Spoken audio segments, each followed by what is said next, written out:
Hello guys. So today we will try to understand async versus defer property.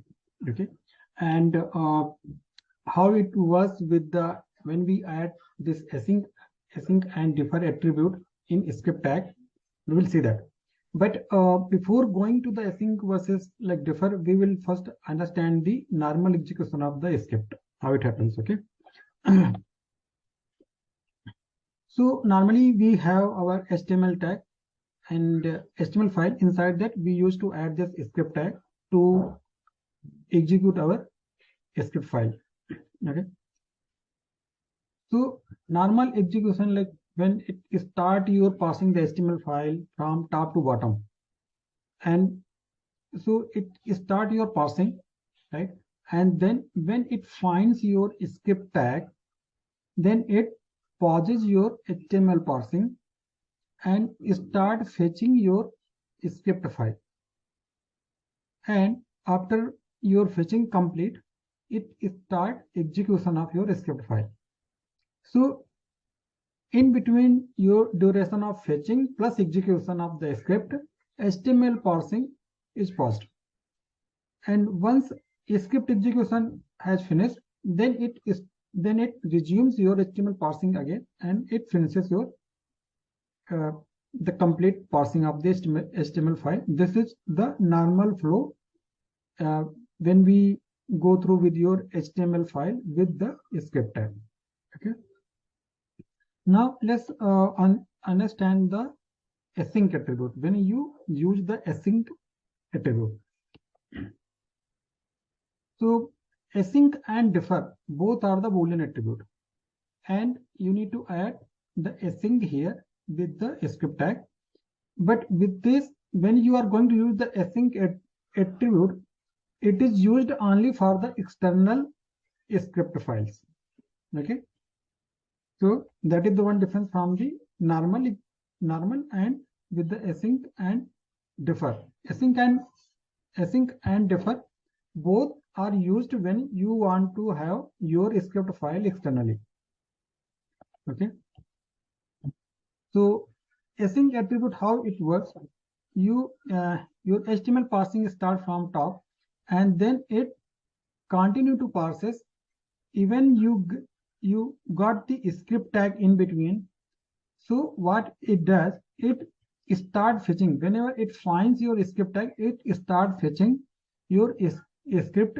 But this is happening parallel to the your HTML parsing. Okay, so parsing is also continuous, and parallel to that script fetching is also start. But when script fetching is complete, then it start your script execution.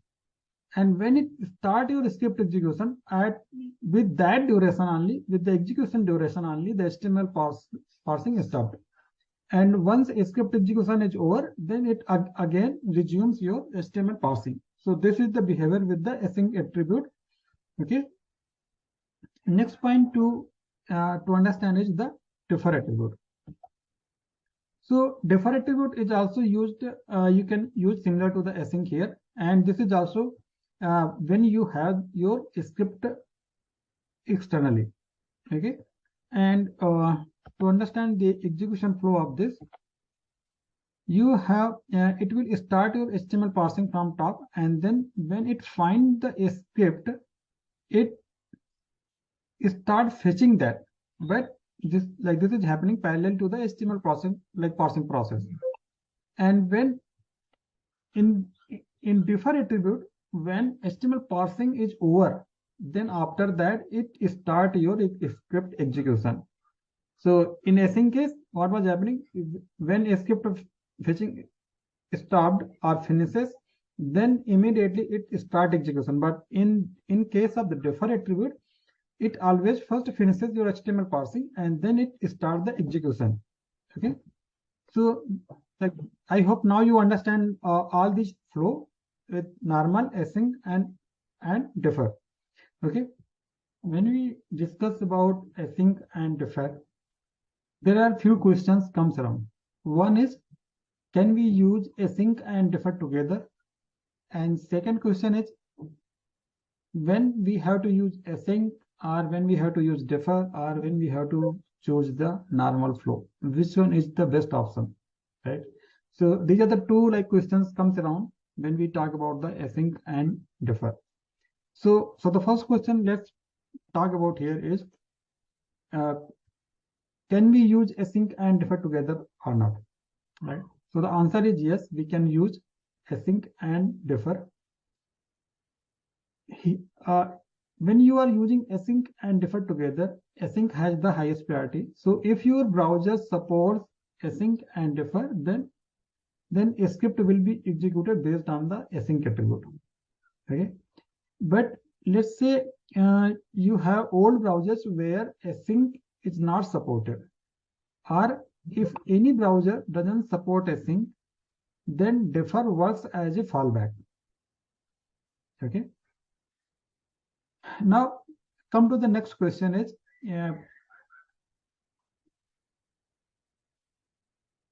when we have to choose normal, async or defer, which one is the best option? Okay, so let's go with the normal one. So normal has two things: a small size. So if your script is very small, then in that case, what will happen if your HTML parsing also gets blocked? But this is like very minimal time to execute your script file. It is not going to affect your HTML parsing blocking, right? It's not going to affect that like very significantly here. So in some cases, if you have very small size of your script, you can go with the normal. Okay. Plus also in some cases, what we have seen, if your external script, there are some cases where you have some small snippet of the code which is going to be dependent for the other script. In that case also, you can choose to go with the normal script execution. Okay. The second case comes with the async. So the async, the first thing is, if your script is purely independent, it can be executed without having any external dependency or any DOM dependency or anything. Okay, it should be self-contained script. Then only go with the async. Second point is also very important here: no execution sequence. So async attribute is not following any sequence of your script. Like let's say if you define your script in some sequence and giving this async attribute, then it is not going to follow your sequence of execution. Okay, it can execute any random sequence. So the next point is defer. Defer is like, if you have seen it, like defer is used, or how the defer actually works. Defer is always first give the priority to get the complete HTML parsing to be done first, and then it start only the execution after the DOM parsing has finished. Okay, so this is one case where if your script is dependent on the DOM, then you have to choose the defer attribute here. Second advantage with the defer is it follows the sequence. So in which order you will define your script tags, it will execute in that sequence line.